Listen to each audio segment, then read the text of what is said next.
सबको नमस्ते, सबको प्रणाम। थैंक यू कि आपने ज्वाइन किया मुझे आज फिर से। अपनी क्लास को स्टार्ट करते हैं आज।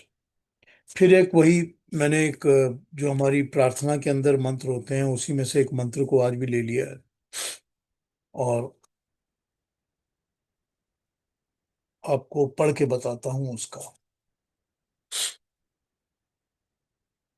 ये कात्यायन श्रौत श्रौत श्रौत श्रौत सूत्रों में से लिया हुआ है। ये वेद का मंत्र नहीं है, कात्यायन श्रौत सूत्र हैं उनमें से लिया हुआ मंत्र है। ये मंत्र कहता है, ओम अयाश्चाग्ने अस्य नब्बी शस्ति पाश्च सत्य मित्व मयासी अयानो यजम वहानो सया देहि भेषज ग्वम। अब ये कहता है परमात्मा के नाम पर कि हे परमात्मा, जिस तरह से अग्नि जो होती है वो अंदर और बाहर, हमारे अंदर और हमारे बाहर, और सारी क्रिएशन के अंदर और क्रिएशन से बाहर हर तरफ अग्नि जो है वो हर तरफ फैली होती है, अंतः बही व्यापक है। अंदर भी और बाहर भी व्यापक फैली हुई है, एस्टैब्लिश्ड है, समाई हुई है। उसी तरह से तुम बड़े ही ब्राइट, ब्राइट सोने की तरह ब्राइट जो होता है, तीक्ष्ण ब्राइट, तेज पूर्वक, बड़े तेज के साथ निरपराध निर्दोष जनों के रक्षक हो।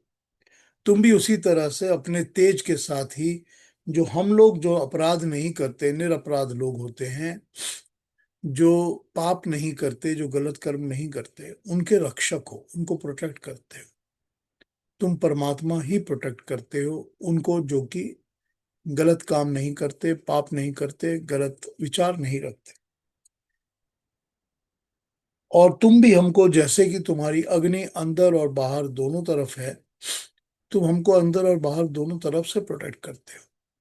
तो हमारे बाहर भी शत्रु होते हैं जिनसे तुम हमको प्रोटेक्ट करते हो। ऐसे लोग जो कि बुरे हैं, जो असुर है, जिनको नहीं होना चाहिए, उनसे हमको प्रोटेक्ट करते हो। और फिर अंदर से भी हमको प्रोटेक्ट करते हो कि ताकि हमारे अंदर भी जो क्रोध, काम, लोभ सब पैदा होते हैं, उनको भी तुम नष्ट कर देते हो अपनी अग्नि से। तो अंदर से भी तुम हमको प्रोटेक्ट कर रहे हो और बाहर से भी तुम हमको प्रोटेक्ट कर रहे हो। उसी तरह जैसे तुम अंदर बाहर ये सारी क्रिएशन के अंदर समाये हुए हो, और समा कर ही तुम सारा काम कर रहे हो, क्रिएशन का काम। क्रिएशन के अंदर भी तो तुम्हारा कर्म चलता रहता है, इसमें भी तो तुम्हारे अंदर बाहर और सब तरफ से अग्नि का काम चलता रहता है, फायर का। उसी तरह से तुम हमको अंदर और बाहर से प्रोटेक्ट कर रहे हैं और फिर हमारी रक्षा करते हो। सत्यम इतम त्वम अयासी, सच तो केवल तू है। और तुम ऐसे हो जो कि हमारे अंदर हमेशा हो, हमको छोड़ के कभी जाते नहीं हो। हम चाहे भूल जाएं, तुम हमको कभी छोड़ते नहीं हो, कभी भूलते नहीं हो, तुम हमारे अंदर से कभी जाते नहीं हो, हमेशा ही अंदर रहते हो। जिस तरह सत्य हमेशा रहता है, उस तरह तुम भी हमेशा रहते हो, क्योंकि तुम ही सत्य हो।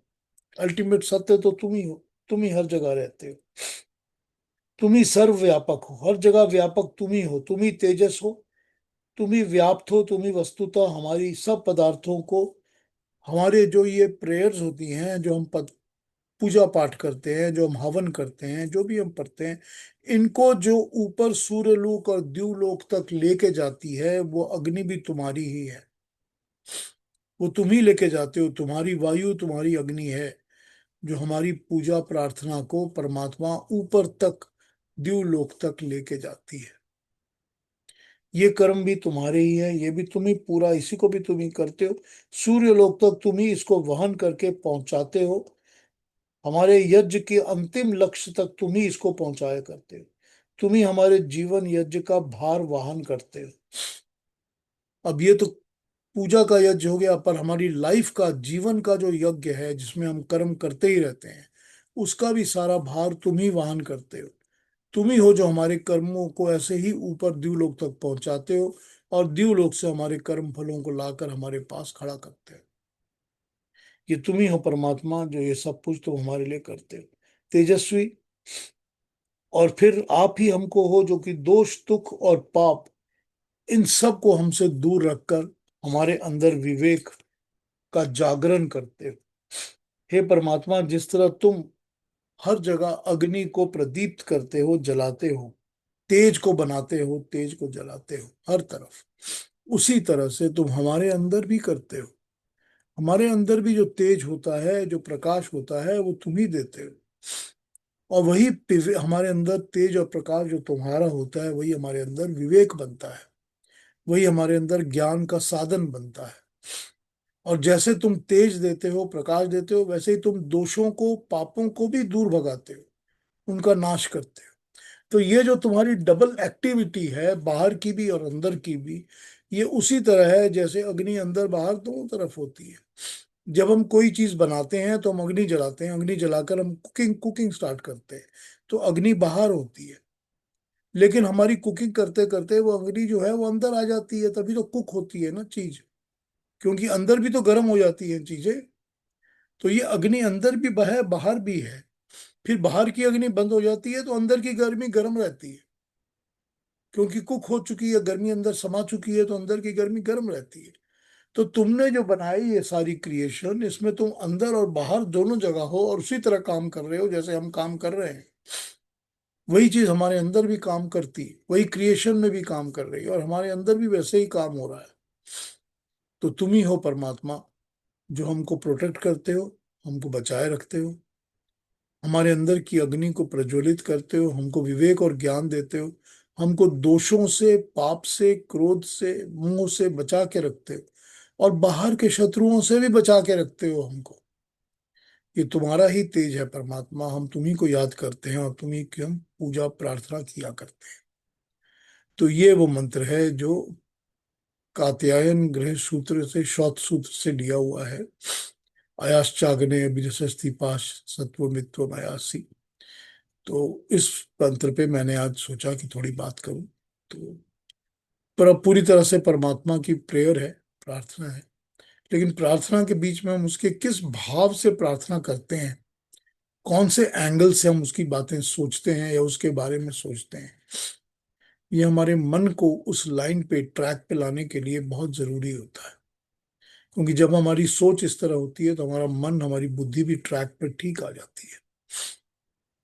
तो ये प्रार्थना की मंत्र की आज मैंने बात की है।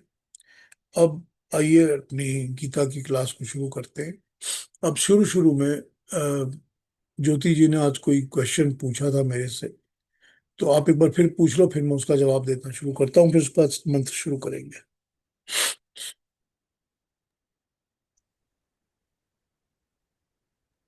मैंने ये पूछा था आपसे कि आपने कहा था कि स्वदेश कर्म स्वभाव के कर्म के अनुसार हमें अपने कर्म करने चाहिए। वो स्वभाव के कर्म को समझने में तो पूरा जीवन लग जाता है, क्योंकि हम तो कई तरह के कर्म करते रहते हैं। कभी हमने ये अपने माँ बन के माँ का कर्म कर रहे हैं, सास बन के सास का कर्म कर रहे हैं, फिर जॉब भी कर ली, फिर कुछ और भी कर लिया। मतलब एक तरह का रहता ही नहीं है उसमें कुछ भी। तो ये कैसे हम, जीवन निकल जाता है समझने में कि हमें करना क्या चाहिए था। ये कैसे समझ में आएगा। देखो, इसको यूं समझना पड़ेगा कि स्वभाव क्या है और स्वभाव को समझना कैसे है, ये समझना पड़ेगा। अगर ये समझ लेते हैं तो हमको ये पता चलता है कि एक स्वभाव तो हमको अपने जन्म से, अपने शरीर से मिलता है, जो हमको प्रकृति देती है। प्रकृति हमको शरीर देती है। ये बॉडी और शरीर प्रकृति का दिया हुआ है, हमने प्रकृति से लिया हुआ है। तो जो प्रकृति हमको शरीर दे रही है, वो प्रकृति से हमको एक naturally, from the nature adopted स्वभाव मिलता है। उसको यूं समझो, उसको यूं समझो कि जिसके शरीर, पुरुष का शरीर है, उसको मेल स्वभाव मिलता है। जिसका फीमेल शरीर है, उसको फीमेल का स्वभाव मिलता है। ये मतलब इसको पढ़ाने लिखाने सिखाने की जरूरत नहीं पड़ती, किसी स्कूल में जाने की जरूरत नहीं पड़ती। हर फीमेल का एक फीमेल स्वभाव होता है और मेल का एक मेल स्वभाव होता है। ये उस बॉडी के साथ ही हमको नेचर और प्रकृति दे देती है। अब इसको हम्म। और डिटेल में समझना हो तो यूं समझो कि जब शरीर पंछी का मिलेगा तो बर्ड का स्वभाव मिलेगा। जब शरीर जो है वो किसी भेड़िए का मिलेगा तो भेड़िए वाला स्वभाव मिल जाएगा साथ साथ। अगर शरीर किसी शेर का, टाइगर का मिलेगा तो टाइगर वाला स्वभाव मिलेगा। और बिल्ली का शरीर मिलेगा तो बिल्ली वाला स्वभाव। तो इस तरह से क्या होगा कि एक स्वभाव तो प्रकृति से हमको शरीर से मिलता है। हम्म। तो उसी तरह से जो स्त्रियों को स्वभाव मिलता है, वो स्त्री के स्वभाव में या वुमन के स्वभाव में माँ का होना, या माँ की फीलिंग का होना, या परिवार का सबको देखना कि कौन कैसा है, इस चीज को देखना, या सारे समाज का ध्यान ख्याल रखना, सोसाइटी का, सबका। ये क्योंकि उसके अंदर वो मातृत्व होता है। हर एक जो बच्ची पैदा होती है उसमें माँ होती है। इसलिए हम छोटी बच्चियों को भी माँ कहा करते हैं। तो क्योंकि सब में माँ होती है, मातृत्व होता है, तो ये उसका स्वभाव, मदरली स्वभाव तो उसके अंदर आ ही जाता है। ये नेचर से ही आ जाता है। और नेचर से ही उसको ये स्वभाव भी आ जाता है कि उसको अपने लिए, अपने परिवार के लिए, अपने बच्चों के लिए अगर किसी मुश्किल का, प्रॉब्लम का सामना करना पड़ा तो वो सामना करती है, लड़ती है, सामना करती है, सब कुछ करती है। उसी तरह से ध्यान भी रखती है, ख्याल भी रखती है, खाना भी खिलाती है, प्रेम भी करती है, सब कुछ है।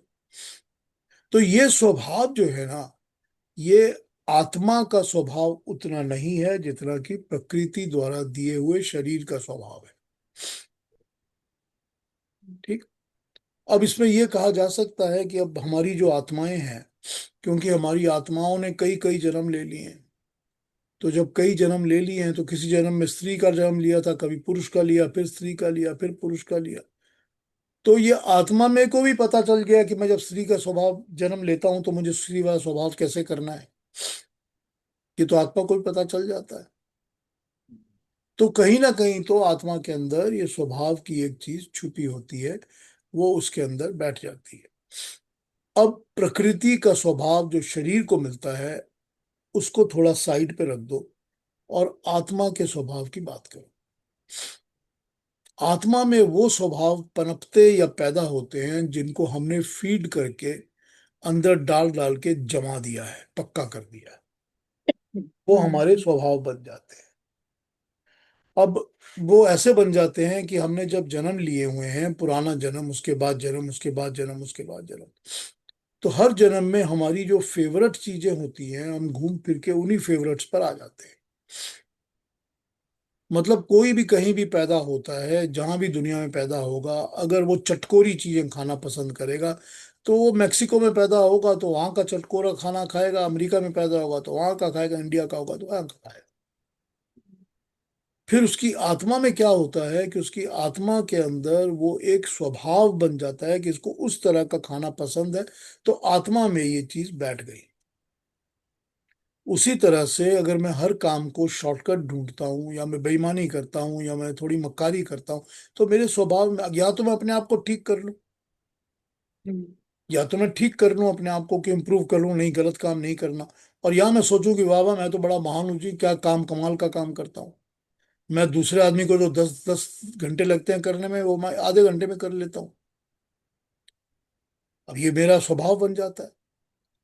तो ये स्वभाव जो बन जाता है ना, वो जन्म जन्म जन्म जन्म से बन रहा स्वभाव है, जो कि चलता रहता है। अब अगर योग दर्शन को आप पढ़ते हो, और योग दर्शन जो कहता है वो तो यही कहता है ना कि ये जो चित्त के ऊपर पड़ी हुई सारे इंप्रेशंस हैं, इन्हीं को तो साफ करके क्लीन करना है। इनको क्लीन करना ही तो तुम्हारा पर्पस है। जब तक ये सारे चित्त के ऊपर पड़े हुए इंप्रेशंस या स्वभाव क्लीन नहीं होंगे, साफ नहीं होंगे, तुम परमात्मा से मिलन नहीं कर पाओगे। क्योंकि ये तुमको करने नहीं देंगे, ये तुमको हमेशा गलत तरफ लीड करके लेके जाएंगे। तुम कुछ करना चाहोगे, उसकी जगह ये अंदर से पनप के कुछ और करवाएंगे तुम्हारे से। तुम हम्म। सोचोगे कि मैं क्लास में बैठा हूँ, चलो गीता की क्लास सुन रहा हूँ, लेकिन फिर मन आएगा कि चलो एक चल रही है कुछ ना कुछ फोन के ऊपर, वो भी देखना शुरू कर देता हूँ। मन उधर भटक गया। वैसे ही अंदर से स्वभाव जो है ना, वो मैनेज करके कंट्रोल करना शुरू कर देता है। और ये स्वभाव जो है, ये कई जन्मों से पड़े हुए हमारे अंदर संस्कारों के रूप में बैठे हुए हैं। अब ओके। ये दूसरा, अब इसकी अलग अलग अगली बात सुन लो, कि जहां इसको जो भूमि मिलती है वहां पर ये पनपते हैं। अब ये हो सकता है कि हमारे अंदर बहुत सारे संस्कार पड़े। मैं कभी घोड़ा भी था, कभी हाथी भी था, कभी बंदर भी था, मैं सब तरह के जन्म लिए हुए मैंने। अब मैं सारे काम तो मनुष्य का जन्म लेके करता नहीं हूँ, घोड़े वाले या बंदर वाले। तो होता यह है कि मुझको जिस जिस जन्म का जो स्वभाव पड़ा हुआ है, उसका जब मौका मिलता है, जब भूमि मिलती है, जब वो अर्थ मिलती है, तो वो बीज पनपता है। ठीक है। Then it comes up. और ये हमको कब कौन सी भूमि मिल जाए हमको पता नहीं होता, हमको नहीं पता चलता। तो या तो हम सतर्क रहते हैं, बहुत ज्यादा केयरफुल रहते हैं, बहुत ज्यादा अटेंटिव रहते हैं कि हम गलत काम नहीं करें, कि हमारे अंदर से पनप रहा है तो भी हम ना करें, और या हम उसके बहाव में बहते जाते हैं, तो अपने स्वभाव के हिसाब से काम करते हैं। अब कमिंग टू करियर्स, अब होता यह है कि जिसका जो स्वभाव होता है, हम सब अपने बचपन में ही जब होते हैं, तो मेरे को हिस्ट्री पढ़नी बहुत अच्छी लगती है, तुमको मैथमेटिक्स बहुत अच्छा लगता है। तुम मैथमेटिक्स हिस्ट्री समझती ही नहीं हो क्लास में, मैं मैथमेटिक्स में जीरो लेता हूँ। तो ये भी तो मेरा कहीं ना कहीं एक तरह का पुराना स्वभाव बैठा हुआ है ना, जो ये चीजें मुझको समझाता है और तुमको नहीं समझाता है। तो ये सही बात। स्वभाव आगे चल कर क्या होता है, मैं सोचता हूँ कि ये बड़ा अच्छा है, मैं तो हिस्ट्री का टीचर बन जाऊंगा आगे बढ़ के। और तुम कहती हो मैं तो आईटी में चली जाऊंगी क्योंकि मैं मैथमेटिशियन हूँ, मेरा तो काम ही कैलकुलेशंस है। तो ये स्वभाव एक करियर की तरफ हमको इंक्लाइन करता है। और फिर दूसरी चीज होती है, कई बार जो स्वभाव होता है वो माँ बाप पहचान लेते हैं ना बच्चों में, और बच्चों में पहचान कर बच्चे को बोलते हैं, देख भाई तेरा इंक्लिनेशन और तेरा नेचर इस तरफ है, तू ये कर, तू ये अच्छा कर सकेगा, तेरे को इसकी क्लास में एडमिट करते हैं। मुझको पता है, मैं 3 साल के बच्चे को ही भारतनाट्यम सिखाना शुरू कर दूंगी, क्योंकि वो सीखना शुरू कर देती है। तो ये उनके अंदर नेचुरल स्वभाव जो होता है ना, वो इसी तरह होता है, और ये इसी तरह से हम लोग नॉर्मली सब लोग अपना अपना करियर चुनते हैं। अब कोई बहुत अच्छा लेक्चर दे सकता है, टॉक टॉक बहुत अच्छी देता है, उसका स्वभाव है, बोल सकता है। कुछ लोग होते हैं जो बोलते नहीं है, वो सिर्फ लिख सकते हैं बहुत अच्छा। ठीक, राइट। कि हमने पब्लिकली नहीं बोलना, पर हम राइटर्स बहुत अच्छे हैं। अब उस राइटर का बातें ये पब्लिकली बोलने वाला बोलेगा, दोनों के अलग अलग स्वभाव हैं, पर बातें ऐसी, दुनिया तो ऐसे ही चलती है ना, तो करियर भी ऐसे ही बनते हैं। तो ये स्वभाव होते हैं जो हमारे अंदर पनप के बड़े होते हैं, और जिनको हम फीड करते हैं या जिनको हम एंटरटेन करते हैं, तो उन्हीं के हिसाब से हम अपना लाइफ और करियर बना लेते हैं। अब उसमें ये बात जरूरी है कि स्वभाव केवल एक ही तो नहीं हो सकता ना। सिर्फ ये नहीं हो सकता कि जिसको मैथमेटिक्स पसंद है उसको मैथमेटिक्स ही पसंद है। ये भी हो सकता है कि कुकिंग करनी भी बहुत अच्छी लगती है, तो मैथ्स के साथ साथ कुकिंग में भी एक्सपर्ट हो सकते हैं। तो कभी मैथमेटिक्स वाला करियर ले लिया, फिर सोचा अच्छे बहुत साल हो गए अब कुकिंग का करियर लेते हैं। तो स्वभाव तो दोनों ही है ना। तो ये नहीं होता कि कोई एक चीज में आपको मतलब टाइट बंद कर दिया जाए। अब ये स्वभावों को ही तो, क्योंकि स्वभाव हमको पुश करते हैं कि हम क्या करें क्या नहीं करें, इन स्वभावों को ही तो हमको कंट्रोल करना है। कि हमको हमारा जो ज्ञान है, वो हमको ज्ञान प्राइमरी होना चाहिए, मेन होना चाहिए, बाकी चीजें मेन नहीं होनी चाहिए। तो जब बाकी चीजें चल रही है, जो जीवन और कर्म तो चलते रहेंगे। अर्जुन से यही तो कहा गया ना, अर्जुन से भगवान कृष्ण कह रहे हैं तेरा तो स्वभाव है कि तू युद्ध करेगा, तू तो युद्ध करने वाला वीर इंसान है, जिसका काम ही है कि धनुष और तीर उठा के लड़ाई करो, वॉर करो। ये तेरा स्वभाव है। लेकिन मैं तुझको ये समझा रहा हूं कि अपने कर्मों को निष्काम कर्म कर, इनमें से कामना को बाहर निकाल दे और फल की आशा को त्याग दे। काम तो तू अपना करता रहे ना, स्वभाव जो तेरा है, वो तेरे से जो कर्म करा रहा है वो तू करता रहे। लेकिन उस कर्म को करते हुए इतना याद रख कि तुझको कर्म निष्काम करना है, और फल की आशा को त्याग देना है। और इस चीज का तुझको अभ्यास करते रहना है कि कैसे मैंने इन चीजों से वैराग्य लेना है। हालांकि कर्म तो तू करता रहेगा। वो वही क्योंकि मुश्किल है। हाँ, मुश्किल है, मुश्किल तो है ही। मुश्किल इसीलिए है क्योंकि अब हम पकी हुई उम्र में जाके इसके बारे में सोच रहे हैं।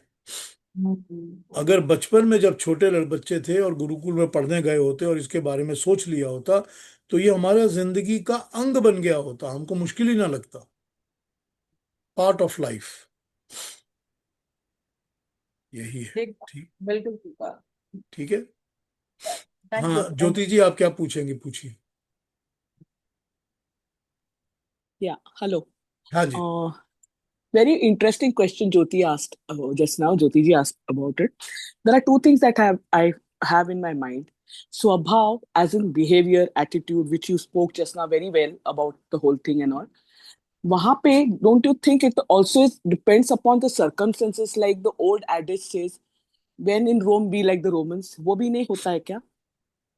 Will that not be a part of this swabhav? This that is is one question. देखिए, that is number, okay, let me answer that, you can ask the second question. Yeah. That is sort of imposed upon you. Hmm. ठीक है। अब ये आपके ऊपर impose कर दिया गया है कि आपको सलवार कमीज ही पहननी है। ठीक। Okay. और ये इम्पोज कर दिया गया, you have to always wear a jeans और T shirt. So if this is imposed upon you, you cannot say that it is become my स्वभाव। It is Hmm. Imposed upon you, I am comfortable in it and I am always looking forward to it. अब ये हो सकता है कि ये आत्मा के अंदर एक इम्प्रेशन या संस्कार इसका पड़ गया, तो अगले जन्मों में भी आपकी प्रेफरेंस यही होगी कि मैं जीन्स निकाल के ही पहन लूं। ये Hmm. हो सकता है। लेकिन ये स्वभाव जो है, ये इम्पोज स्वभाव जो होते हैं, वो जिस तरह इम्पोज होके आते हैं उसी तरह चले भी जाते हैं। They are not very very firm. Okay. हाँ जी। So it can't change according to the circumstances or the या place it where you can stay, change. or yes, you can, na? It can change. It can. Okay. Uh, Second, I wanted to ask, as per the Gita, I mean, I missed yesterday. I had to go out on this. So, but the previous one when we heard, we were talking about the uh, the Brahmins, the Kshatriya, the Vaishya, and the Shudra, which is also as per the Swabhav. Now, how does that Swabhav come with this Swabhav? How do we get that, merge that together? Right? Because that is also called above, as Yogeshwar Krishna also calls, that you can't call a Brahmin a Brahmin. You're not born as a Brahmin because you have these characteristics as a Swabhav, you are a Brahmin. Or you have this characteristics as a Vaishya, so that's the reason you are that. So it is not a religion or a caste or anything like that. So that is also a swabhav, shant hona, ye hona, which hum log ne, there were 9 for Brahmins, 7 for Kshatriyas and all that. So how does that swabhav and this prakritik and atmik swabhav merge and we can become one person, is देखिए ना, what I अपनी got to अपनी know. Life, अपनी जिंदगी, Hmm, अपनी life से इसका example ले लीजिए। hmm, ठीक है। hmm, अब जैसे जैसे ही हम पैदा होते हैं, every human beings, after it the person is born, starts hmm, wearing multiple hats. ठीक। किसी का मैं भाई होता हूँ, किसी का बेटा होता हूँ। करेक्ट। किसी का मैं दोस्त बन जाता हूँ। तो होता क्या है, मुझको तो वो एक डिफरेंट कैटेगरीज में अपने आप को एडजस्ट करना ही पड़ता है। तो वो एडजस्ट करना मैं सीख जाता हूँ बचपन से ही, छोटी उम्र से ही। And it is hmm, something that we are not, it's not difficult because we are all social animals. हम hmm, लोग हैं ही सोशल एनिमल्स, हम सोसाइटी में ही रहते हैं, हम इंडिविजुअल आइलैंड की तरह हम लोग नहीं रहते हैं। तो हम लोग जब सोशल एनिमल्स हैं, तब even even the animal kingdom, जो जानवर होते हैं वो भी सोशल होते हैं। hmm, भी सोशल ही होते हैं, ग्रुप्स में रहते हैं नॉर्मली। तो होता ये है कि वो एक मल्टीपल एडेप्शन ऑफ मेरा अपना स्वभाव विद सोशल स्वभाव, हमको छोटे बचपन से ही हमको उसका पता चल जाता है। hmm, और फिर जब हम बड़े होते हैं, तो बड़े होकर हम, today I am a father to somebody, I am a grandfather to somebody, I am still a son to somebody, I am a brother to hmm, somebody, I am teacher to somebody, I am a student to somebody, I am a colleague to somebody, I am a professional. See, there are multiple hats that you are wearing all the time. तो ये स्वभाव जो है, हर एक उस अलग अलग role को एक्सेप्ट करके अडेप्ट कर लेता है अपने तरीके से। hmm, ठीक। अब यहाँ फर्क ये पड़ता है कि जिसका स्वभाव ब्राह्मणिकल स्वभाव है, ब्राह्मणिक स्वभाव है, Hmm. वो हर इंफॉर्मेशन को, हर रोल को एक अलग तरीके से लेगा, अडेप्ट करेगा और उसको एग्जीक्यूट करेगा, क्योंकि उसका Okay. स्वभाव ऐसा है। ठीक। Hmm. अब जैसे ही मैं कहीं पर जाऊंगा या कोई चीज पढ़ूंगा, किसी ऑफिस में जाऊंगा, मुझे कहीं किसी को मिलने जाना है, मैं देखूंगा, मैं वहां की चीजों को अपने अंदर ऑब्जर्व करके देखूंगा कि इसमें से मुझको क्या लेना है, क्या मिल रहा है, what Hmm. is acceptable to my brain as a Brahminical brain because of knowledge I want to gain from here or experience I want to gain। Hmm. लेकिन अगर मैं वहां शूद्र की तरह जाऊंगा, उस बिहेवियर से जाऊंगा, तो मैं देखूंगा यहां पर मैं किसकी सेवा कर सकता हूँ, कौन मेरी सेवा कर रहा है। Correct. If I can come and work here and let me see how the job is. See, my attitude towards whatever is in front of me changes with my स्वभाव। तो ये स्वभाव का मर्ज होना बड़ा ही नेचुरल तरीके से होता है, लेकिन उस इंफॉर्मेशन की डाइसेक्शन और एनालिसिस हम Hmm. वो करते हैं जो कि हमारा अपना स्वभाव होता है, उस Hmm. तरह से। अब वो Hmm. एक ही So बात can है we? ना, Sorry. Yeah. एक ही इंफॉर्मेशन है ना जो लोगों को दी जाती है, but everybody takes it differently. Correct. हाँ जी। So can we very conclude it by saying that Brahmin और ये जो स्वभाव है वो आत्मिक हो सकते हैं, we are born with it or something? वो तो आत्मिक ही होते हैं, क्योंकि वो पढ़े हुए हैं ना जन्मों से। हाँ, बस वही वो वही तो मुझे जन्मों पूछना से है। पढ़े हुए करेक्ट। हैं, या दूसरा तरीका ये है कि आप गुरुकुल गए गए हैं, गुरुओं के साथ बैठे हैं और आपने हम्म। अपने ऊपर वो स्वभाव डाल लिए हैं। हम्म। ये भी हो सकता है ना। अब देख लीजिए या ना, अब ओके। इस क्लास में बैठे हुए हैं हम लोग, जितने लोग बैठे हैं इस क्लास में, हमारी जो भी उम्र है, whatever our hmm. Ages, हम इस एज में जाकर जाकर इस चीज का स्वभाव अपने ऊपर डाल रहे हैं, हम्म। संस्कार डाल रहे हैं ना अपने ऊपर। राइट। तो ये जो संस्कार हम डाल रहे हैं, ये हो सकता है परिपक्व होकर हमारा स्वभाव बन जाए। राइट। And it या can got it. lead us so to further, lead us to next birth or this birth, wherever it will lead us further, it will lead us somewhere, because we are now becoming, हमारा वो संस्कार और स्वभाव बन गया कि हमने knowledge को चेज करना है, we want to get the knowledge. Hmm. तो ये भी तो एक स्वभाव है ना जिसको हम डाल रहे हैं ना। 10 साल 15 साल यस। पहले नहीं था हमारे पास ये। या so ये like we said, as circumstances makes us understand this part of it. Yes. Okay. हाँ, everything, you see this, it is our free choice to take what we want to accept, Correct. Correct. and it is our nature, innate nature, that analyzes what we want to accept, Hmm. analyzes।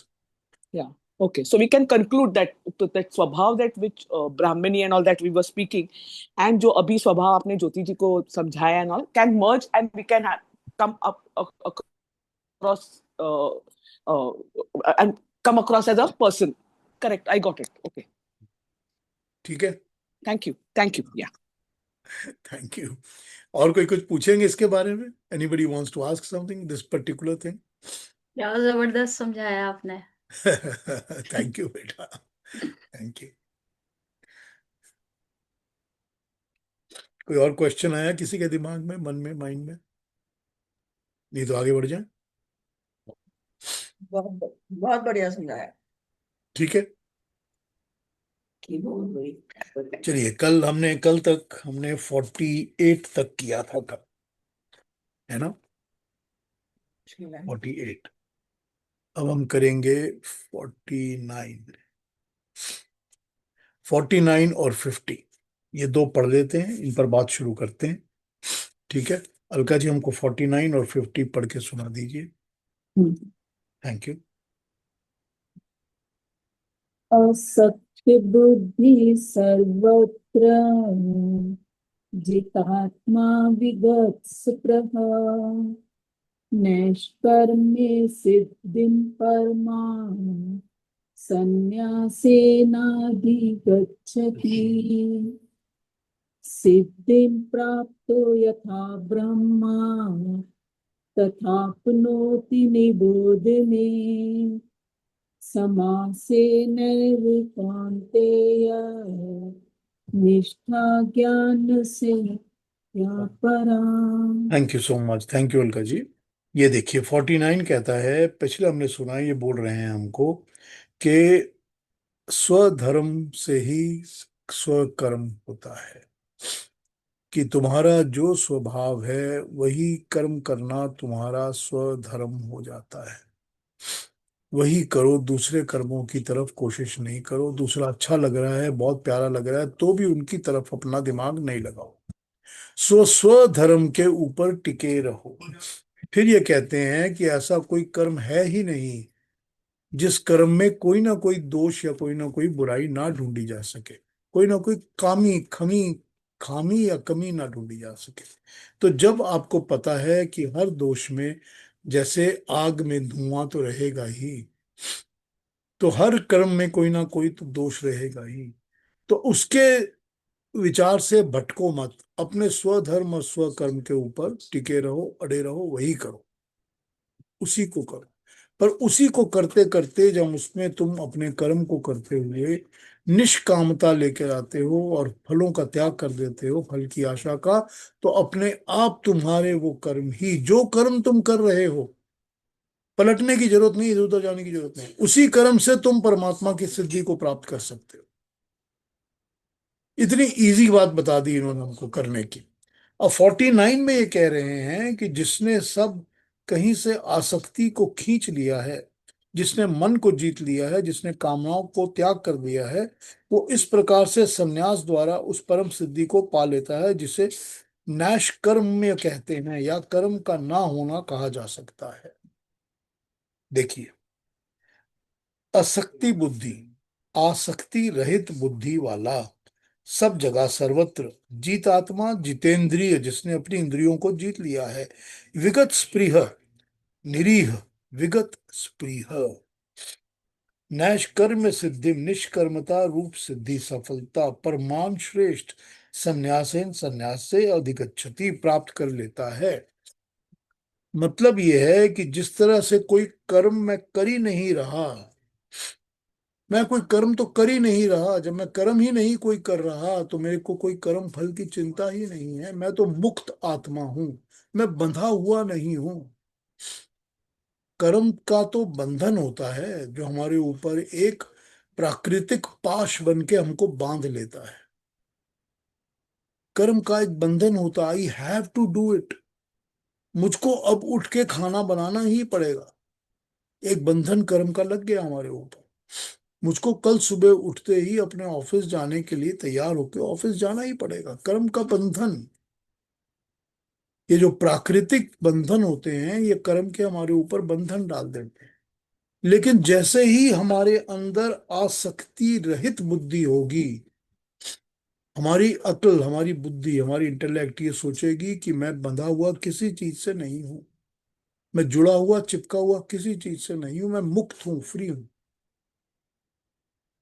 जैसे ही ये चीज होगी, और जिसके ने अपने इंद्रियों को जीत लिया होगा, मतलब उसकी इंद्रियां उसको भटका नहीं रही, ललचा नहीं रही कि यहाँ जाओ, ये करो, ये खाओ, ये पियो, उसको देखो, ये कुछ नहीं, उसने अपनी इंद्रियों को जीता हुआ है।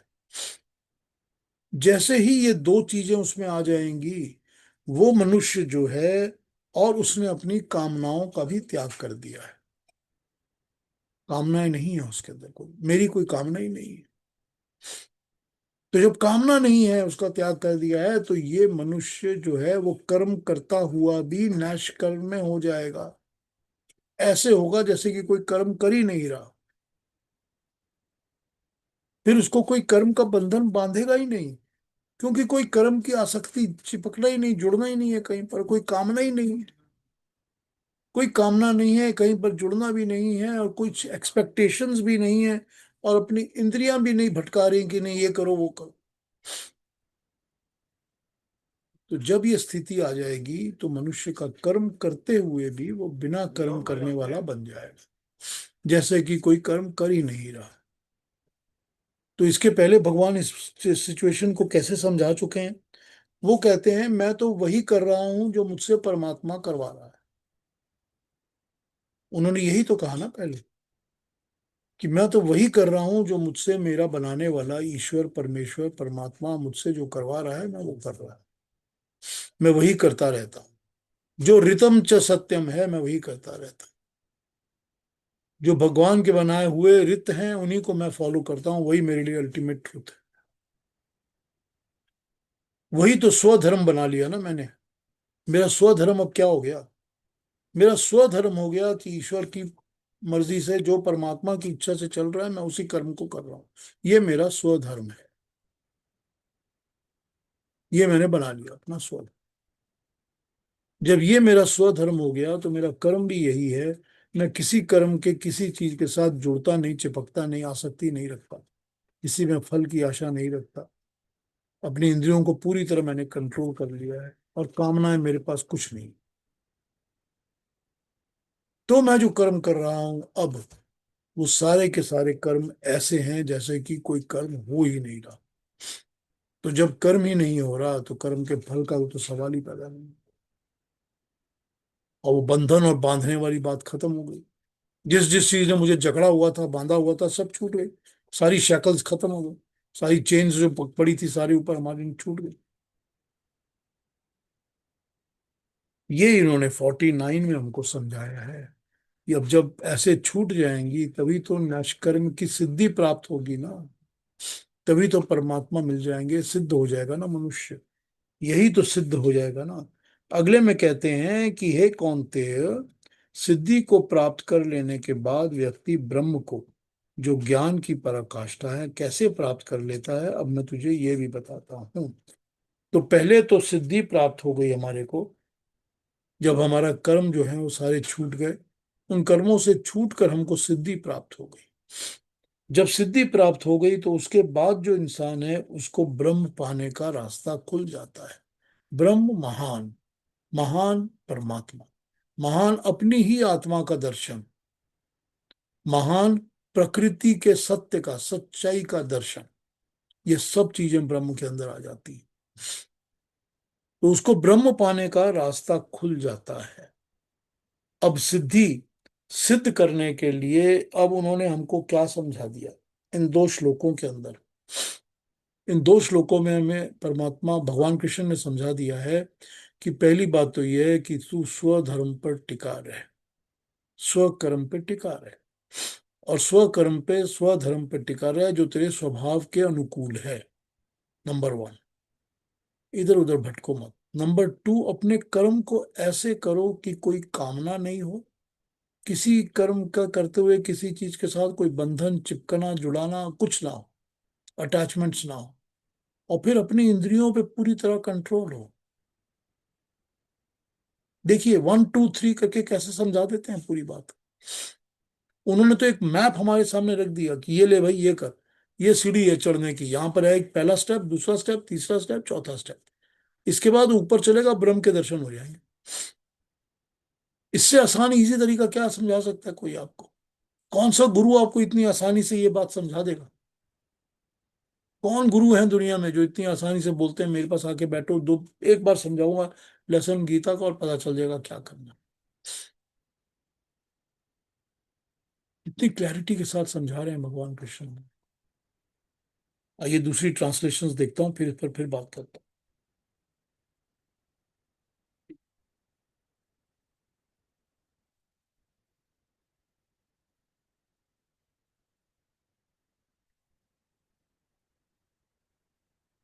सर्वत्र आसक्ति से रहित बुद्धि वाला, हर तरह की अटैचमेंट से अलग बुद्धि वाला, जिसकी बुद्धि हर अटैचमेंट से छूट चुकी है। स्पृहा से सर्वथा रहित। स्पृहा, मोह, ये मेरा है, मेरेपन से पूरी तरह से अलग, जीते हुए अंतःकरण वाला पुरुष, जिसने अपने अंदर अपने आप को जीत लिया है। सन्यासी नाम सर्वस्व से न्यास, न्यास की अवस्था में परम नैष्कर्म की सिद्धि को प्राप्त होता है। यहाँ सन्यास और परम नैष्कर्म की सिद्धि पर्याय हैं। यहाँ सांख्य योगी वही पहुंचता है जहाँ की निष्काम योग कर्म योगी पहुंचता है। ये उपलब्धि दोनों मार्गियों के लिए एक समान है। अब परम नैष्कर्म सिद्धि को प्राप्त हुआ पुरुष ब्रह्म को कैसे प्राप्त होता है ये भी वो बताएंगे। अब यहाँ पर ये है कि जो इस तरह से कर्म करता है वो नैष्कर्म को प्राप्त होता है, लेकिन पहले वो हमको निष्काम कर्म समझा चुके हैं। हमको पहले भी समझा चुके हैं कि निष्काम कर्म कैसे करना है, कि कर्मों से संन्यास कैसे लेना है और कर्म फल से त्याग कैसे करना है, वो पहले समझा चुके हैं। तो अब ये समझा रहे हैं कि जो इस तरह से करता है, दूसरा थोड़ा मोडस चेंज हो गया। अब मोडस चेंज करके समझा दिया, चल तू वैसे नहीं कर सकता तो ऐसे कर। रीच तो दोनों एक ही जगह पहुंच तो एक ही जगह जाएंगे। 50 बताते हैं, हे कौन्ते, जो ज्ञान की परिकाष्ठा है, पर निष्ठा है, उस परम सिद्धि को प्राप्त हुआ पुरुष ब्रह्म को कैसे प्राप्त करता है, अब ये विधि भी मैं तुझे समझाऊंगा। और देखते हैं।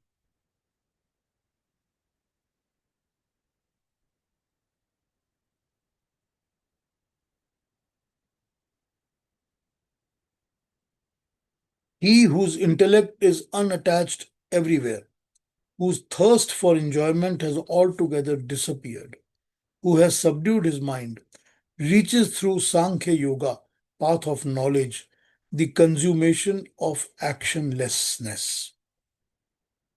Arjuna, know from me only briefly the process through which man, having attained actionlessness, which is the highest consummation of Gyan Yoga, the path of knowledge, can reach Brahma.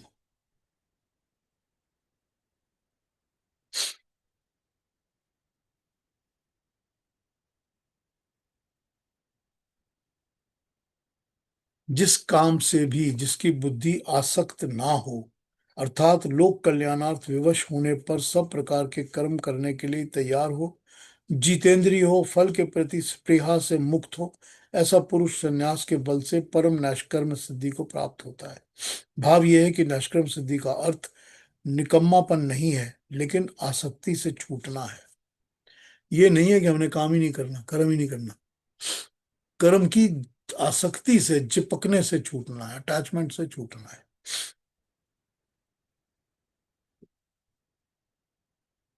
हे कौन्तेय, इस निष्कर्म सिद्धि को प्राप्त करने वाला मनुष्य जिस जीवनचर्या से ब्रह्म को प्राप्त करता है, वो भी मैं तुझे संक्षेप में बताता हूं।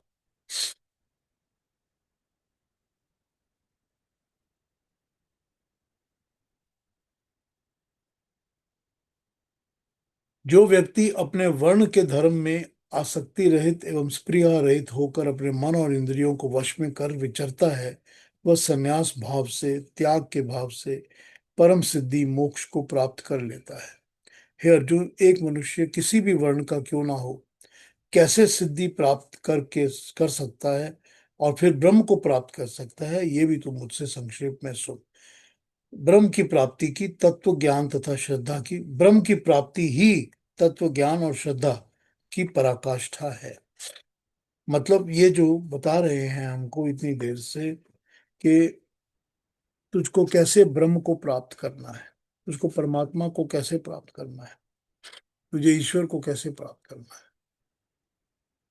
तो मैंने तुझे ये तो बता दिया कि सिद्धि को कैसे प्राप्त करना है। तू सिद्धि को प्राप्त करेगा जब तू सिद्ध मनुष्य होगा, ये सारी चीजें करेगा। तो उन्होंने 2 3 4 कंडीशंस रख के हमको अपनी बात समझा दी कि आसक्ति रहित बुद्धि होनी चाहिए, अपनी इंद्रियों पर, मन पर कंट्रोल होना चाहिए, भटकनी नहीं चाहिए, और कामनाएं खत्म हो जानी चाहिए, निष्काम। इस तरह से, और अपने स्वधर्म स्वकर्म को करते रहो। जो अपना कर्म है वही करते रहो, लेकिन करने का तरीका ये होना चाहिए। तो तुमको सिद्धि तो मिल गई। तो पहला स्टेप तो ये है कि मुझको सिद्धि मिलनी चाहिए। सिद्धि नहीं मिलेगी तो मुझको परमात्मा नहीं मिलेगा, मुझको मुक्ति और मोक्ष नहीं मिलेंगे। तो सिद्धि मिलनी बहुत आवश्यक है। पहले सिद्धि होगी, फर्स्ट स्टेप सिद्धि, सेकंड स्टेप उसके बाद परमात्मा का प्राप्त होना या ब्रह्म का प्राप्त होना, या उस महान का प्राप्त होना जिसको हम ढूंढ रहे हैं। तो ये बातें समझा के भगवान कृष्ण ने 49 और 50 में हमारे सामने ये मार्ग क्लियर कर दिया है। क्या मार्ग है? मार्ग ये है कि हमको सिद्धि कैसे प्राप्त होगी। अब तुम ये समझते हो कि मैं तो युद्ध का काम कर रहा हूँ, लड़ाई कर रहा हूँ, वॉर कर रहा हूँ, मैं तो सोल्जर हूँ, तो मुझको सिद्धि कैसे मिलेगी, मैं तो ऐसे काम ही करता रहता हूँ। तो आसान कर दिया भगवान कृष्ण ने समझा कर कि वही काम करते रहो जो तुम करते हो, मगर उस काम में अपनी बुद्धि को कर्म से छुटकारा दिला दो कि मुझको चिपकना नहीं है किसी से, आसक्ति नहीं करनी, अटैचमेंट्स नहीं रखनी कोई, अपनी इंद्रियों को और मन को कंट्रोल में रखो। और तीसरी बात क्या बताई उन्होंने? तीसरी बात ये बताई कि उसमें कोई कामनाएं मत रखो, कामना के विहीन हो जाओ। तो जो तुम कर्म कर रहे हो वो कर्म भी तो तुम्हारा अपने आप ही सिद्ध कर्म हो जाएगा और तुम सिद्धि की तरफ चले जाओगे। तो जब मन सिद्धि की तरफ जाएगा और सिद्धि प्राप्त होगी, उसके बाद अगला स्टेप होगा कि तुमको ब्रह्म की प्राप्ति होगी। सीधी छलांग नहीं मार सकते। पहली कक्षा का बच्चा 12वीं कक्षा का एग्जाम नहीं दे सकता। तो ये बड़े सिंपल तरीके से उन्होंने बता दिया है कि किस तरह से हम अपने कर्मों को, अपने ही कर्म, जो भी कर्म हम कर रहे हैं, अपने कर्मों को करते करते भी हम सिद्धि अवस्था को प्राप्त हो सकते हैं और फिर हम ब्रह्म के दर्शन भी कर सकते हैं। ये जरूरी नहीं है, उसके पहले उन्होंने बता दिया ना कि ये जरूरी नहीं है कि तुम सोचो कि मुझको तो फिर अपनी बात छोड़ के दूसरा कोई कर्म करना पड़ेगा तभी मैं सिद्ध हो सकता हूँ। उन्होंने बता दिया कि इसकी कोई जरूरत नहीं है, क्योंकि दूसरा कर्म भी तो हर वैसा ही है जैसा आग में धुआं होता है, उसमें भी दोष होता है। उसके पीछे मत भागो, उसके पीछे मत भागो। अपने कर्म को करो, जो स्वकर्म है, स्वधर्म है, उसी को करो और उसको करके ही तुमको सिद्धि प्राप्त हो जाएगी। तो जब सिद्धि प्राप्त हो जाएगी तो फिर ब्रह्म को कैसे पाना है ये रास्ता भी मैं दिखा देता हूं तुम्हारा। इससे ज्यादा कन्वीनियंट और आसान तरीका कौन सा हो सकता है किसी को समझाने का, बताइए। और क्या चाहिए समझने के लिए? So simple, so direct, so straight forward. करने में मुश्किल है, हाँ ठीक बात है। अटैचमेंट्स को छोड़ना मुश्किल है, निष्कामता करना बहुत मुश्किल है, इंद्रियों को कंट्रोल करना मुश्किल है, सब चीजें मुश्किल है। लेकिन इम्पॉसिबल कुछ नहीं है, हम फिर भी कर सकते हैं, क्योंकि हमने सब कुछ कभी ना कभी प्रैक्टिस किया हुआ है। हमको जैसे ही डॉक्टर बोलता है कि आज के बाद तुमने ये नहीं खाना, हमारी इंद्री कंट्रोल हो जाती है, खाना नहीं खाते हम, उस तरह का खाना हम बंद कर देते हैं। जैसे ही डॉक्टर बोलेगा शराब नहीं पी सकते, अब तुम मर जाओगे, तो हमारी शराब खत्म हो जाती है, फिर हम फ्रूट जूस पीने लग जाते हैं। क्यों? क्योंकि इंद्रिय कंट्रोल में आ जाती हैं। तो कंट्रोल करना तो हमको पता है, हम करते ही तो नहीं है ना, हमको तो आता है। हम तो भटकते रहते हैं ना, हम तो भागते रहते हैं उसके पीछे हमेशा। कंट्रोल तो आता है। मन को कंट्रोल करना भी हमको आता है, हमको पता है कि मेरा मन तो ये कर रहा है पर मैं नहीं करूंगा, कंट्रोल तो करना आता ही है। हमेशा तो मन के पीछे हम भागते नहीं ना है। मगर यही बात है कि हम ये समझते हैं कि कल तो मैंने चॉकलेट कंट्रोल करके नहीं खाया था, आज मैं जरूर खाऊंगा। यही होता है ना। फिर मन जो है वो कभी इधर और कभी उधर भटकता रहता है। फिर हम उसको डिस्काउंट देना शुरू करते हैं, कंसेशन देना शुरू करते हैं। लेकिन जो हमको पता है कि कंट्रोल किया जा सकता है, कंट्रोलेबल है, ये हमको पता है। तो जब कंट्रोलेबल का पता है तो यही भगवान कृष्ण कह रहे हैं कि उसको कंट्रोल करो, पूरी तरह से कंट्रोल करो। और किसी भी चीज के साथ, दुनिया की किसी वस्तु के साथ मत चिपको। वही तो वैराग्य है ना, जो समझा चुके हैं पहले। किस चीज से वैराग्य लेना है आपको? वैराग्य लेना है इस सारी दुनिया की चीजों से, और उसी का तो अभ्यास करना है। तो जो अपनी इंद्रियां और मन को कंट्रोल करना है, ये भी तो अभ्यास करना है। और ये सारी दुनिया से चिपकना जो छोड़ना है, उसका भी तो अभ्यास करना है। तो ये वैराग्य और अभ्यास तो पहले समझा चुके हैं भगवान। यही बता रहे हैं अब फिर से कि कोई आसक्ति मत रखो और फिर कोई कामना मत रखो, निष्काम हो जाओ। ये भी पहले बता चुके हैं कि कामनाएं छोड़ दो, कि किसी चीज की कामना मन में मत रखो, अपने कर्म को एज ए ड्यूटी समझ के करते रहो। ये तुम्हारा कर्म है और अपने कर्म को एकदम उत्तीर्ण करो, first class, absolutely best. You have to always perform the best. और फिर देखो, अपने कर्म को करते करते तुमको सिद्धि मिल जाएगी। और जहां सिद्धि मिल जाएगी उसको हम तुमको ब्रह्म प्राप्ति भी दिला दूंगा। परमात्मा की प्राप्ति भी हो जाएगी। कितना सुंदर वाया मीडिया बना के रास्ता उन्होंने दिखा दिया हमारे साथ, कितना सुंदर रास्ता दिखा दिया। मुश्किल, बिल्कुल मुश्किल है। कोई भी कहीं भी ऊपर चढ़ना हमेशा मुश्किल होता है, नीचे फिसलना सबसे आसान होता है। ढलान पे पैर डालो और नीचे लुढ़कते चले जाओ, बड़ा मजा आता है। चढ़ना ही तो मुश्किल होता है ना, ऊपर जब चढ़ना पड़ता है तभी मुश्किल होती है। तो अगर जिंदगी में ऊपर चढ़ना है, ब्रह्म की प्राप्ति करनी है, तो मुश्किल चीजों को अडॉप्ट करके उन पर अमल करना ही पड़ेगा। तभी तो कईयों की कहते हैं जिंदगियों पे जिंदगियां निकल जाती हैं इसकी कोशिश में, कई जन्म निकल जाते हैं इसकी कोशिश में, लेकिन रास्ता तो पकड़ना पड़ेगा ना। हाँ जी, वीना जी, आप कुछ पूछना चाहती थी।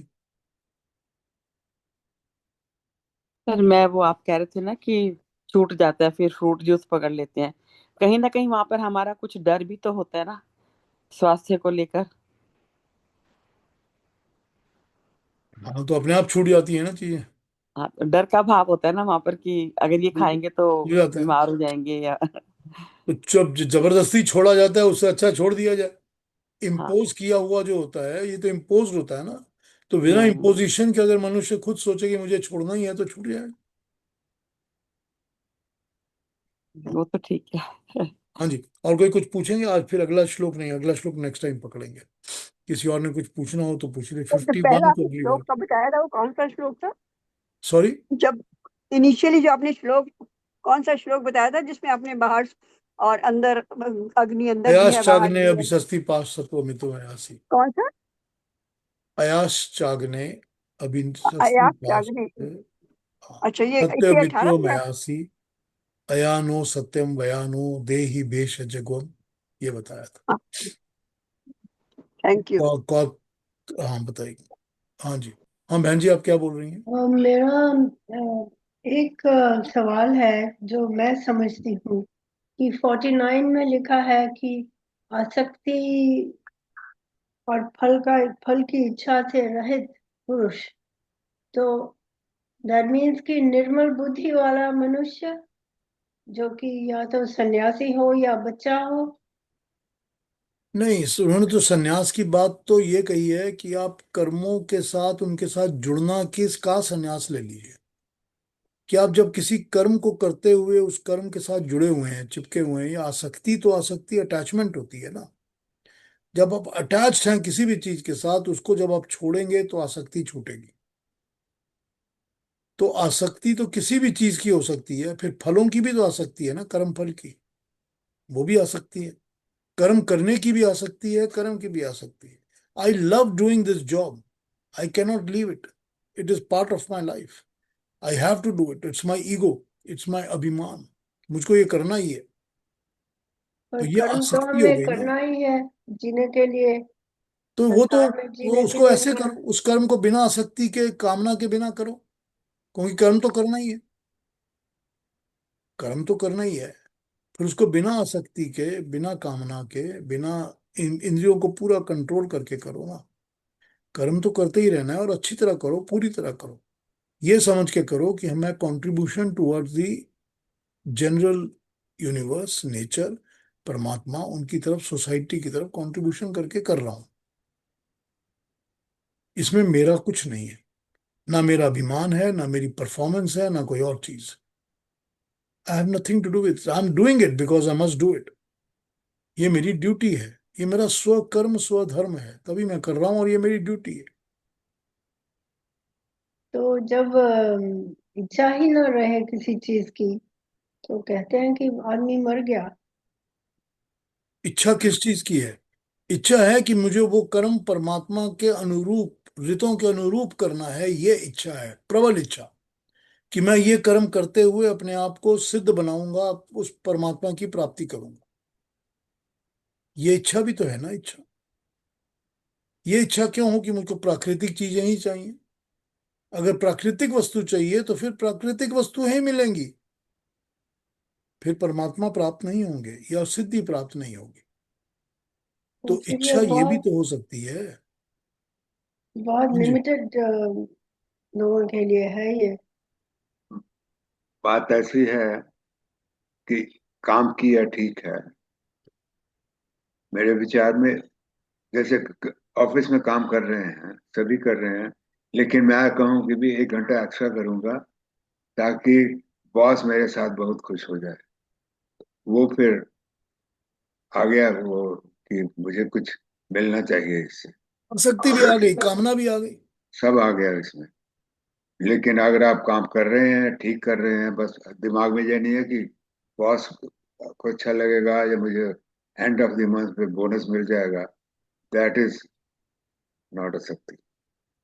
तो सब ये बात तो दोनों कामना की भी और आसक्ति की भी हो गई ना, कि जैसे ही कामना और आसक्ति। अब फिर दूसरी बात ये है कि मुझे एक्स्ट्रा काम तो तभी करना नहीं, लेकिन मेरे घर में पास काम भी है तो भी फर्क क्या पड़ता है, मैं कर सकता हूँ एक्स्ट्रा भी। और उसके पीछे मेरी कामना नहीं है, मैं परफॉर्म कर रहा हूँ हाँ, ताकि इट कैन बी वही गुड कह रहे फॉर हैं द ना, सोसाइटी एंड द डिपेंड करता है क्या सोच कर रहे हैं। भावना। मेन तो भावना ही है हाँ, ना मन के अंदर। सारा काम तो अपना चित्त और मन का कंट्रोल है ना। तो तो मन के जब अंदर ही तो ये चेंज होगा, तभी सब कुछ चेंज होगा ना। हाँ तो ज्योति जी, आप जब क्या कह रही हैं? जब कहते हैं कि सॉरी। निर्मल बुद्धि, हाँ हाँ। निर्मल बुद्धि का क्या मतलब हुआ फिर? निर्मल बुद्धि जिसके अंदर अहंकार नहीं होता, नरम और सॉफ्ट होती है, जिसमें अकड़ नहीं होती। पर बुद्धि है। बुद्धि तो है पर निर्मल है, मतलब उसमें अहंकार नहीं है। जिसकी बुद्धि जब कामना रहित हो जाएगी और जिसमें ये आसक्ति नहीं होगी, तो उसके अंदर अहंकार खत्म हो जाएगा। जब अहंकार खत्म होगा तभी निर्मल होगी ना बुद्धि। निर्मल है जिसमें सोचना मल पड़ेगा। नहीं है, हाँ ठीक है। जो मीनिंग जिसमें है। मल नहीं है, कोई बुराई नहीं है, कोई गंदगी नहीं है। हाँ, तो वही फिर हो गई ना बात, बच्चे या सन्यासी। नो, अब नहीं, सन्यासी तो जरूरी नहीं ना। सन्यास तो आपने बाहर जाके सन्यास नहीं लेना ना, कर्म करते करते ही तो सन्यास ले लिया आपने। तो ठीक है, you may to call the word sanyasi, because कर्म करते हुए घर में बैठे हुए भी तो इंसान अपना काम करते हुए भी सन्यासी है, क्योंकि उसने कर्मों के फलों से सन्यास ले लिया, कर्म करने की आसक्ति से सन्यास ले लिया। यही तो सिखा रहे हैं ना वो। तुलसीदास जी के रामचरितमानस में भी ये लाइन आती है ना, निर्मल तन सो मोहि पावा, ठीक। निर्मल मन सो मोहि पावा। हाँ ज्योति जी, आप क्या पूछना चाहती हैं? Hello. या No, this is just a thought that I was just listening to everybody just now about Nirmal Man, and I mean, what I feel is that it's just a thought which has just come to me when I was listening to everybody just now.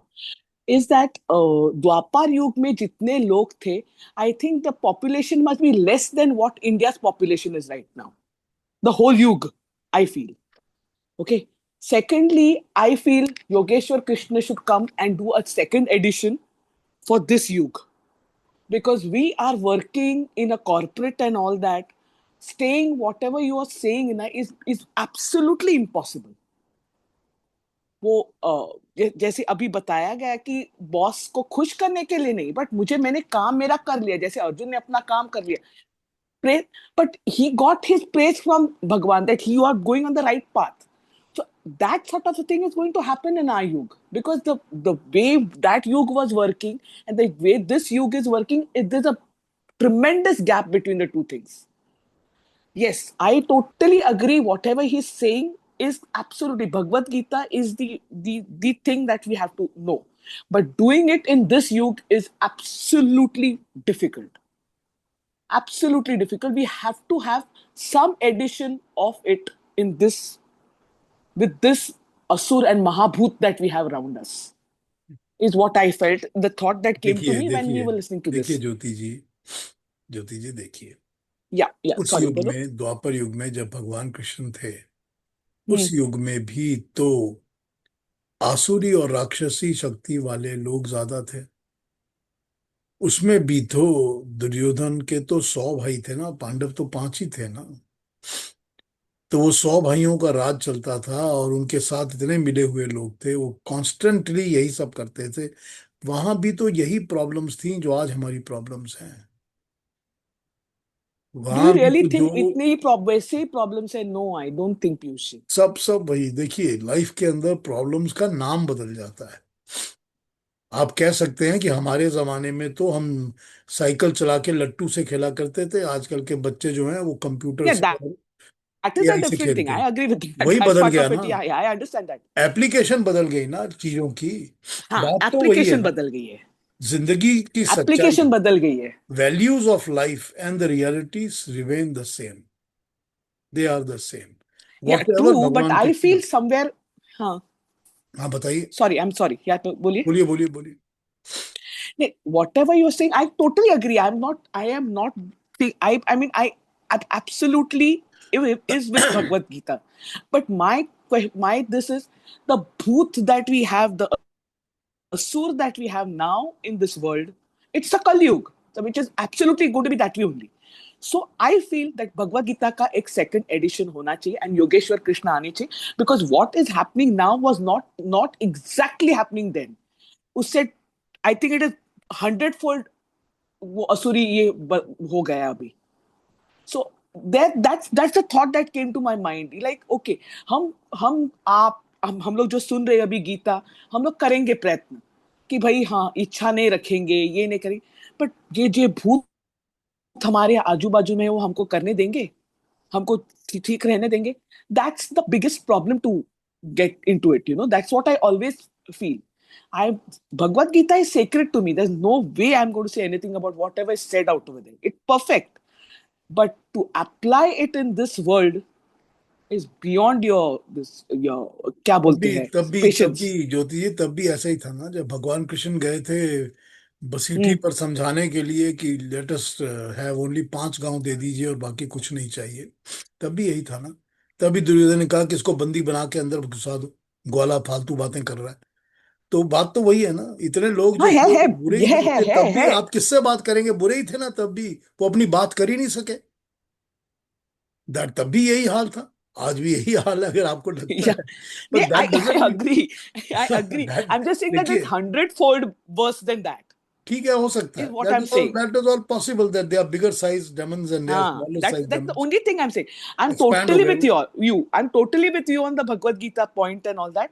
But what I am saying is, तभी कृष्ण ने युग को change कर दिया finally Arjun को ये करके. यहाँ पे I don't know what is going to happen. I hope you're understanding what I'm trying to say. It is like you don't know what is happening around you. I mean, for me, there are many things in my life that have changed my life path, and I've accepted things. I feel yes, नहीं हो सकता है. I'll give it up and but ये भूत जो मेरे आजू बाजू में मेरे को करने देंगे, नहीं देते. You know, ठीक है, वो तो I mean, उनका this काम, it's वो so अपना काम कर difficult. रहे हैं, आप अपना काम करिए। हाँ, but that's what I बस। wanted to say, that it's so very difficult. तो हाँ मुझे ठीक लगता है, है कि ये भगवत डिफिकल्ट, गीता का एडिशन के लिए योगेश्वर डिफिकल्टी में कृष्ण भी तो वापस आए. काम करना है ना, यस, डिफिकल्टी में करेक्ट, ही तो काम करना है ना। Absolutely. But I feel but you have Yogeshwar to keep Krishna ने डूइंग वापस इट। लेना चाहिए जन्म. पर करना तो है, और रास्ता तो हाँ, दिखा दिया उन्होंने आपको, उसी रास्ते पे चलना है। वो तो हम बस चल वही, रहे हैं, बस बस बस वही है। बहुत मुश्किल है, बहुत वो मुश्किल है. इटर्नल सच्चाई है, जो इटर्नल सच्चाई है वो हमेशा सच्चाई रहती है, उस पर ही काम करते रहना पड़ता है। यस, और आई दूसरी ज्योति जी, आप क्या कहना चाहती हैं? मैं कह रही थी कि वो उनको भी तो नहीं पता था, अर्जुन को तो फाइनली सब कुछ भगवान जी सुना रहे हैं, पढ़ा रहे हैं, बता रहे हैं, और उनको किस हद तक बोल रहे हैं कि तुम इनको मारो, इनका युद्ध करो, इनको खत्म करो। तो ये तो वो कर ही रहे हैं ना। उनको भी क्या पता था कि ये कहाँ तक क्या होना है, मतलब ठीक बात। That Mahabharata shows you everything, every single thing is there in Mahabharata, everything. ठीक बात। हाँ डॉक्टर साहब। बात ऐसी है कि इस कोई भी युग ले लें, मुझे लगता है वो जो जिसको हम कहते हैं शरीफ आदमी, या जिन्होंने ये सब कुछ छोड़ दिया, वो 10% ही रहेंगे। हाँ, नंबर बढ़ जाता है, और क्योंकि ज्यादा वो 90% जो है वो 10% से बहुत ज्यादा है। लेकिन अगर आप नंबर देखेंगे तो इट रिमेन्स द सेम। 10% बहुत शरीफ हैं, और प्रॉब्ली 30 और 40% बहुत बदमाश हैं, बाकी बीच में आते हैं, कभी इधर चले गए, कभी इधर चले गए। और नंबर कितना है ये तो ऑफकोर्स अगले युग में अगर बहुत ही ज्यादा लोग होंगे तो फिर और भी, लेकिन परसेंटेज अगर देखें तो वही बात है। और वो एडिशन चेंज करने से कोई लाभ नहीं है, क्योंकि लिखा तो यही रहेगा, और क्या लिख देंगे वो। नहीं भी आजकल के जमाने में ये कर रहे हैं तो करने दो, विच इज नॉट वो करे कि नहीं करो। Well, solutions and answers have been given. It is up to us to apply and take care of it the way we want. We have to कोई लिव कोई अवर पूरी life. तरह से अपनी जिंदगी में ढाल के अप्लाई करता है, कोई थोड़ा थोड़ा करके ट्राई करता है, कोई किसी तरह, कोई किसी तरह। However you can apply is up to you and you should do it. ठीक है ना? चलिए फिर अगली बार Agree. मिलते हैं, अगली बार Yes. देखते हैं ब्रह्म को प्राप्त करने का क्या उपाय बताते हैं भगवान कृष्ण। सिद्धि के बाद उस पर बात करेंगे। तब तक के लिए सब अपना ख्याल रखिए और नमस्ते नमस्ते। सबको। आपका नमस्ते। Namaste. Thank you Thank very you. much कि आप सबने ज्वाइन किया। Thank you.